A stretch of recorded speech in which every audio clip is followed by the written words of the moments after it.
Signor Presidente, UNAPAC. Papež Frančišek je v avdiencu sprejel udeležence mednarodne konference o ekonomskem in socialnem vključevanju, ki ga v Vatikanu pripravlja Mednarodna zveza krščanskih podjetnikov v sodelovanju s Papeškim svetom za pravičnost in mir. Papež je v nagovoru izpostavil pravilno uporabo denarja, pomen poštenosti in nevarnost korupcije, v ospredje pa postavil tudi bratstvo.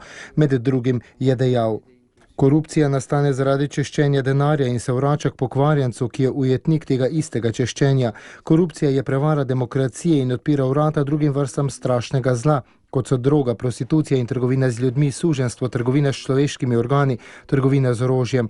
Korupcija pomeni postati sledilci hudičev, očeta laži, je bil oster papež Frančišek. Dodal je, da korupcija ni nagnjenje, ki pripada izključno politiki, ampak jo je najti tudi v podjetništvu, medijih, cerkvah, socialnih organizacijah in ljudskih gibanjih. Eden od nujnih pogojev družbenega napredka je odsotnost korupcije, je poudaril sveti oče in nadaljeval, da mora podjetniška dejavnost vedno vsebovati element zastonjskosti. Pravični odnosi med vodilnimi in delavci morajo biti vedno spoštljivi z obeh strani.